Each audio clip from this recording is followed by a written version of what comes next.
Rachelle Harner from Geibel Catholic Junior Senior High School. Welcome to the Anatomy and Clay Learning System podcast. Thank you for having me.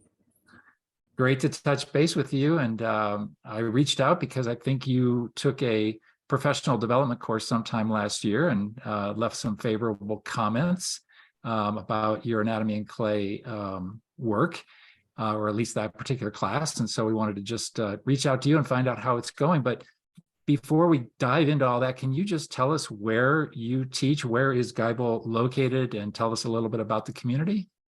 Sure. Geibel Catholic is in the Laurel Highlands region of southwestern Pennsylvania. I actually grew up here, but where the school is located is a very rural county. We have a lot of agricultural farms and things like that. And we're not too far away from Pittsburgh, so we do have some businesses and corporations that are nearby as well. So Gotcha. And what's your background with teaching? How long have you been at Geibel, and have you taught anywhere else as well? Yes, I started teaching in 2003, 2004. It's been a while. Okay, 20 years. I actually started up here in Pennsylvania, and then I relocated to the Richmond, Virginia area, and I taught down in Richmond and Maryland for a number of years before coming back to Pennsylvania. I've been at Geibel now for 5 years. So the last few, right before COVID. Yeah. And always sort of in the science, teaching science? Oh, yes, absolutely. I started with physics. I was a physics teacher by training. And then over the years, I've started incorporating a number of other courses and certifications. So now I have my biology and chemistry certifications as well. Wow. Do you still teach any physics, or is those days have gone by? No, I still teach physics, I'm sorry. But the Geibel is a very small school. It's a small private Catholic school.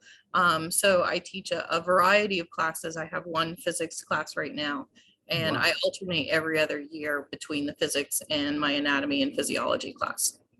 Wow. Does that require a lot of prep every time you make the switch, or is it come pretty naturally by this time? It's starting to come a lot more naturally now. Yeah. There at the beginning when I started this schedule in this position, there was a lot of late nights prepping for labs and activities. Yeah. Wow. So what was your own personal interest in science, and was that something that started as a young student yourself in high school or before? I would say probably before high school. I grew up on an agricultural farm with livestock animals and 4-H projects. Excuse me. So I've always been interested in health and anatomy for animals. I considered vet school for a while. And then there was this fabulous TV show on, I believe it was the Learning Channel or Discovery Channel in the 90s called Operation.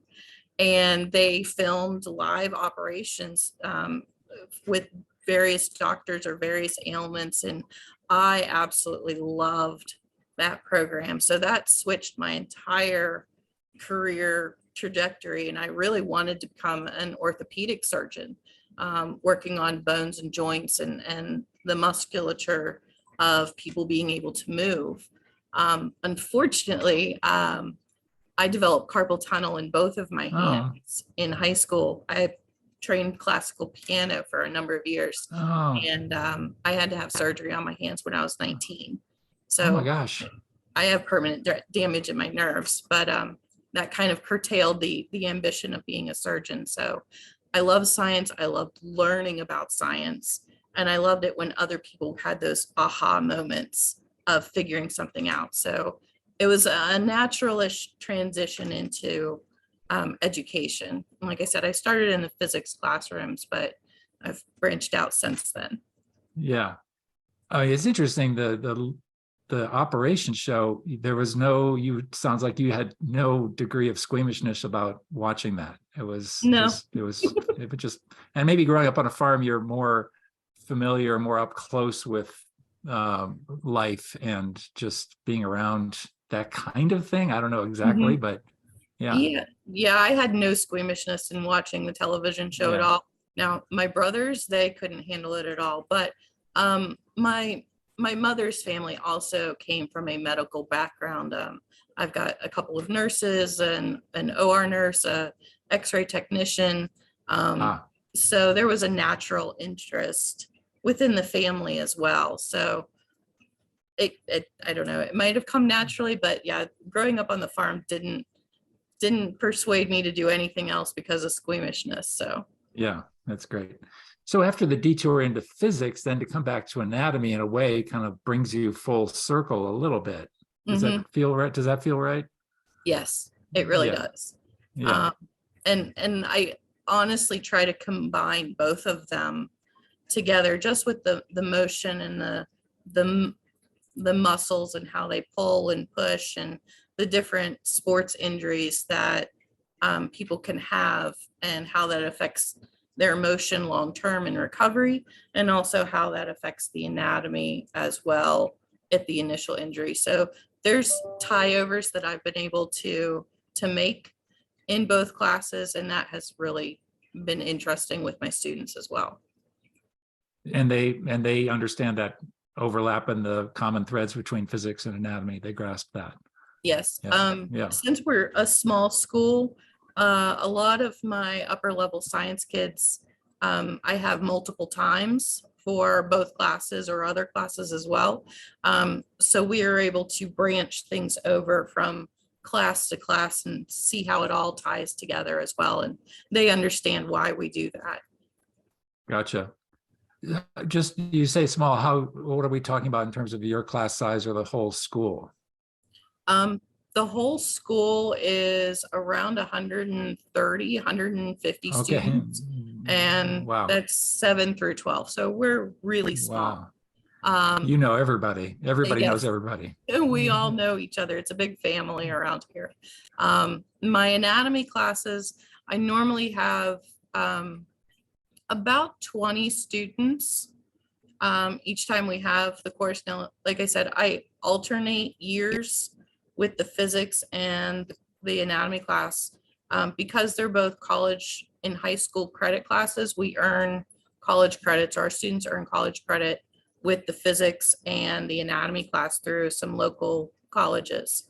So with the additional prep work that we have and the course load, I alternate those two classes year to year. Makes it a little Nice. easier on me, and they have more time to focus on that material as well. Yeah.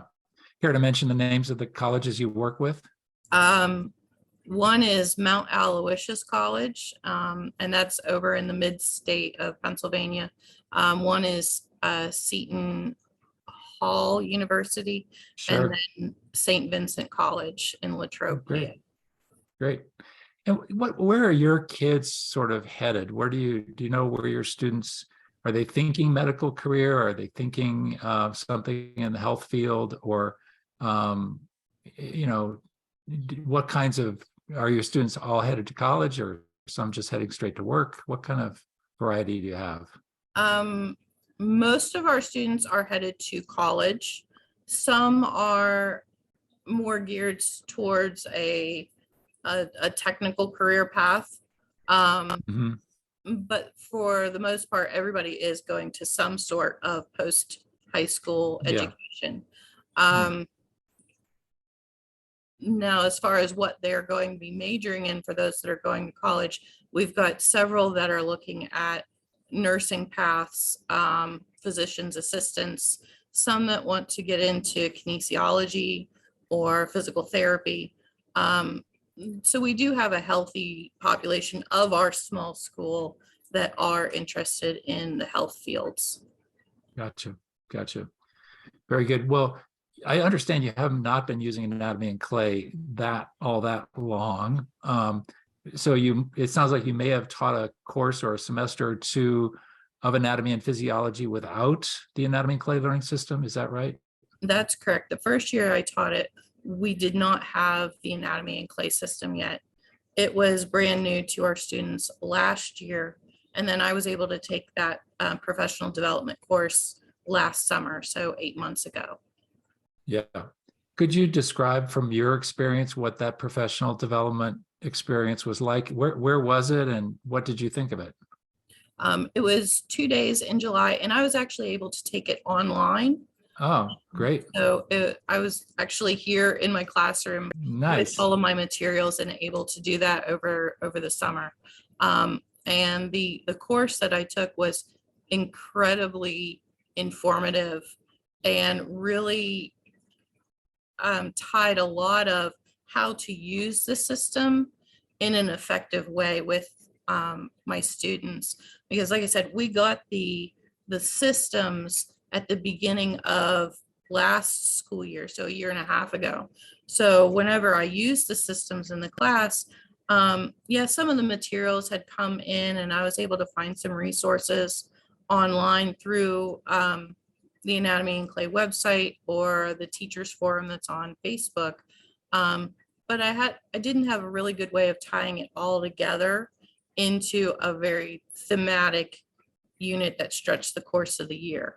The professional development that I took in July really helped me to lay out that timeline of how to use it consistently in an effective way with the kids. Oh, that's great.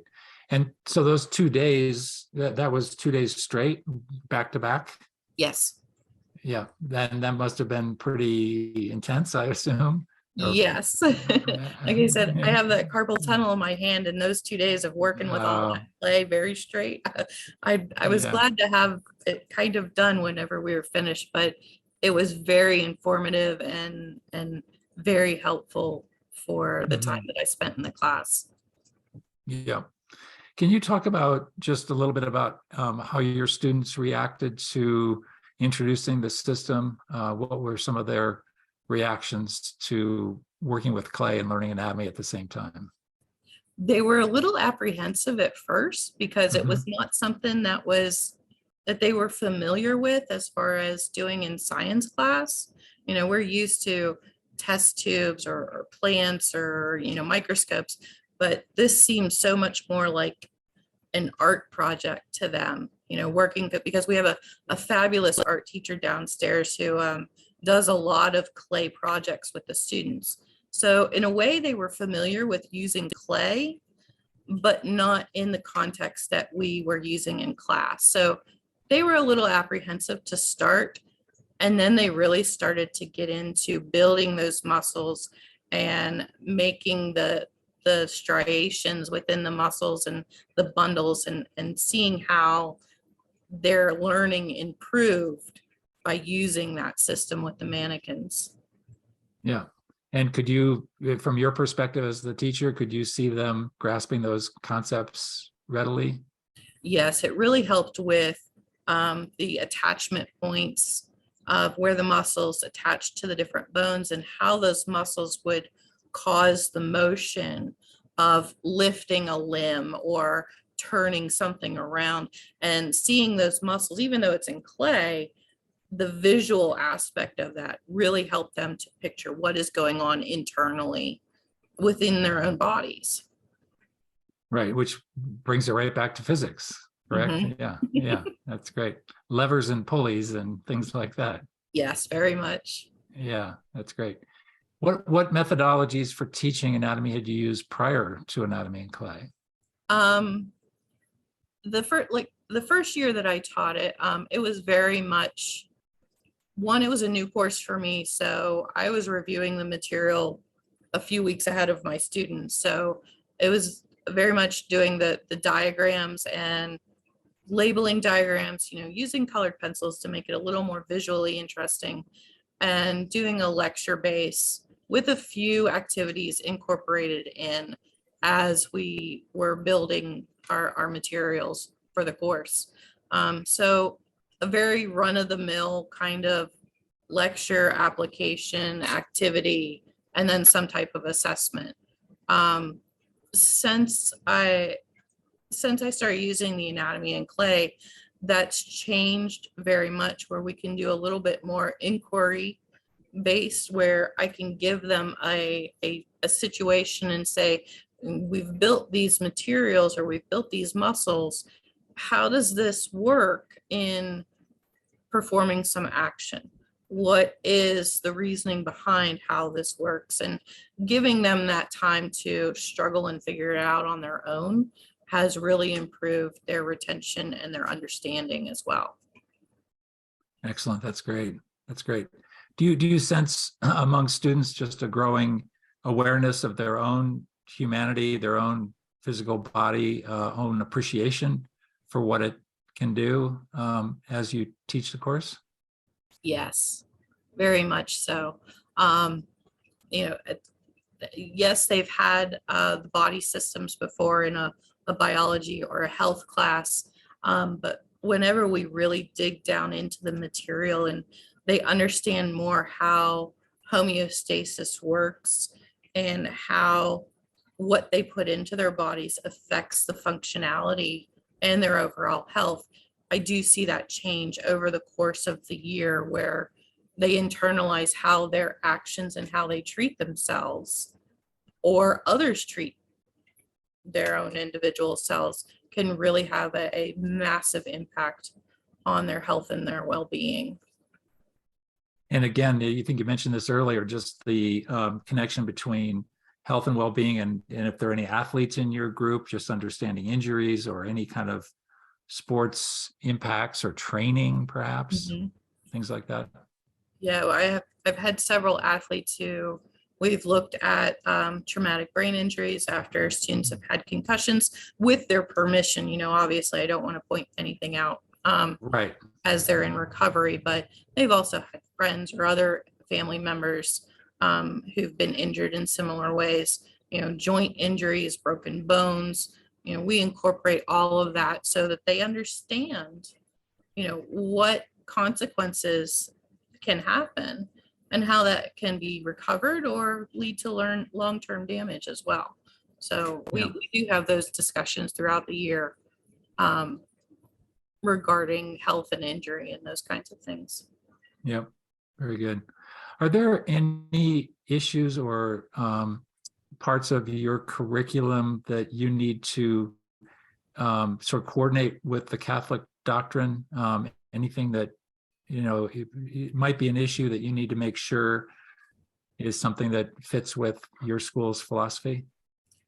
I do, whenever we get to the human reproduction units, you know, because not only do we do the reproductive systems as well, but we also look into the conception and the growth and development of the fetus in terms of the pregnancy and things like that. And I do a whole pregnancy unit during the second course.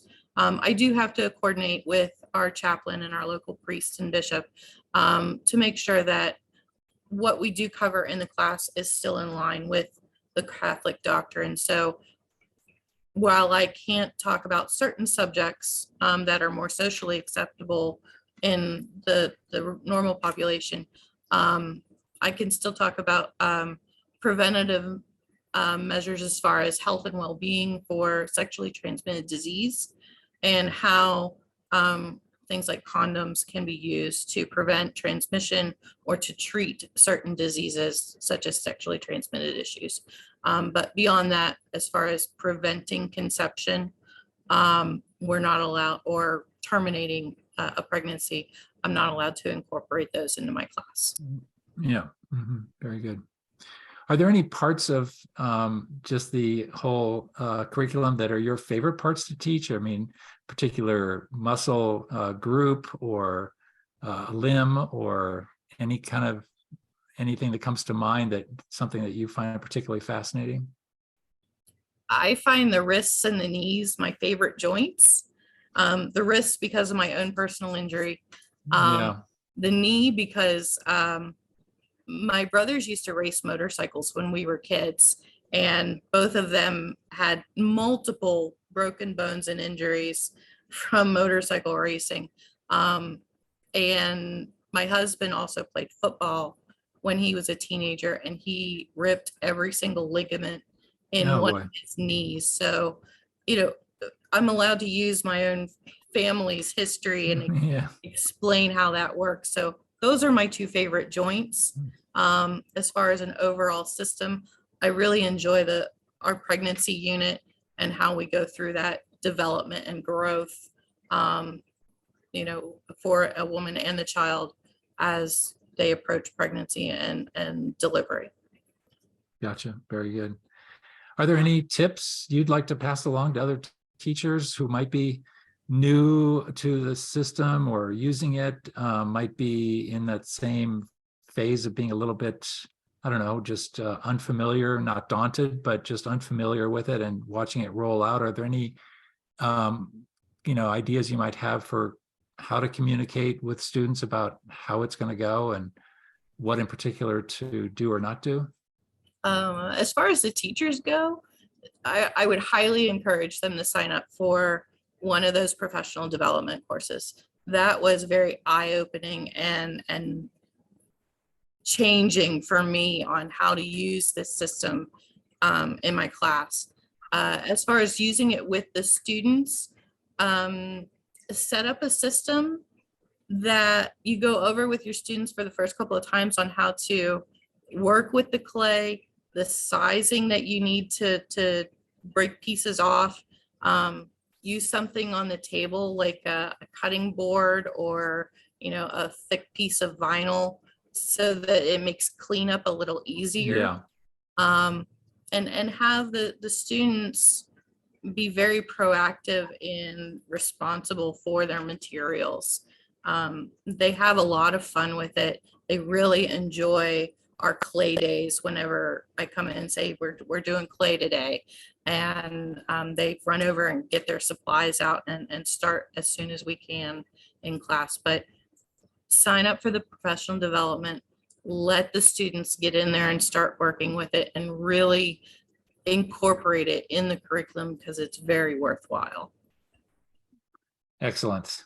Well, if I had a last question, it might be if you had to choose between physics and anatomy, if you could only teach one going forward.